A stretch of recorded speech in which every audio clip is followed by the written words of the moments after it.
Welcome, pilots!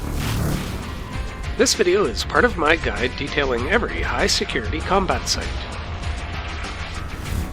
While I normally fly an Ishkur, for Blood Raider sites I've instead chosen to fly another assault frigate called the Jaguar. This ship performs quite well in the Blood Burrow. Combat anomalies appear in your probe scanner window, and you can warp to them immediately. The Blood Burrow is a combat anomaly found in all systems with a security status of 0.9 or higher throughout the western regions of Amarr space. This includes Genesis, Kador, Kor-Azor, and Khanid. It has a low level of difficulty to run, but the NPC ships can spawn quite a ways apart with each wave. This can make the site a little more tedious to run if you're not well equipped.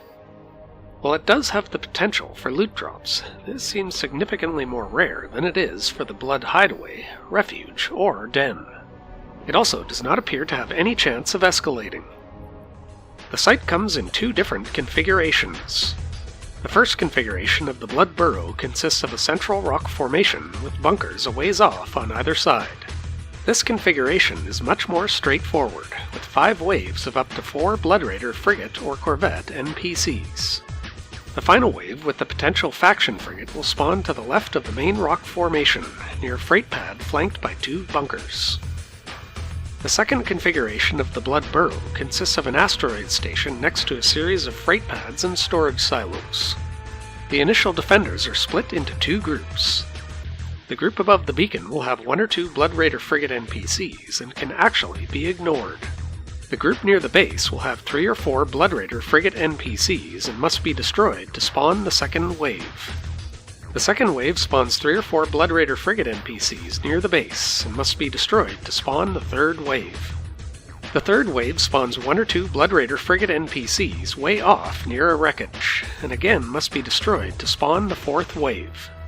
The fourth wave spawns 3 or 4 Blood Raider frigate NPCs near the base and must be destroyed to spawn the fifth and final wave. The fifth wave spawns up to 3 Blood Raider frigate NPCs near the base. If you're lucky, the final wave in either configuration will include a frigate identified as a Dark Blood. The Dark Blood NPC will always drop a Dark Blood copper tag and a single Blood small crystal.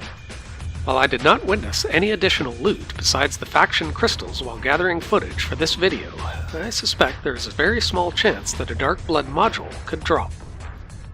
A ship like the Jaguar, fit with light missiles, is capable of running this site in just under 2 minutes. For newer Amarr pilots, an Executioner, Tormentor, or Punisher fit with beam lasers will do reasonably well. In fact, almost any frigate or destroyer is capable of running the site quickly, with tactical destroyers being the most efficient. Many larger ships can actually be a detriment, as their lock times tend to be too long to compete against frigates or destroyers. If you're out in a cruiser-class ship or larger, I would recommend either an Orthrus or a ship with a supply of auto-targeting light missiles.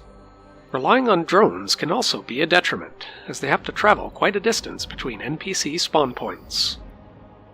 While recording the footage for this video series, I kept track of the statistics for 35 Blood Burrow sites. Over this period, 2 of these spawned a Dark Blood pirate. Neither of these dropped anything beyond the faction ammo and tag. If you're looking to maximize profits while out exploring, I would actually ignore this site altogether. In high-security western Amarr space, you'll also find the Blood Hideaway, Refuge, and Den among the combat anomalies, as well as combat signatures named the Blood Hideout, Lookout, Watch, and Vigil. Note that the eastern Amarr regions have very similar combat sites featuring Sansha's Nation NPCs. Other NPC pirates include Rogue Drones, the Serpentis, Guristas, and Angel Cartel. My journey to host a complete set of combat site video guides began in 2020 with a similar 13-part series for Serpentis combat sites. I followed this up with similar series for Guristas and Angel Cartel. If you find yourself outside of Amarr space, you can check out those videos right now. If you're curious about fitting assault frigates for combat site exploration, you can check out the gaming section of my website over at RileyEntertainment.com. Stay tuned to Riley Entertainment for more EVE Online combat site guides, and smash that like button if you enjoy my content.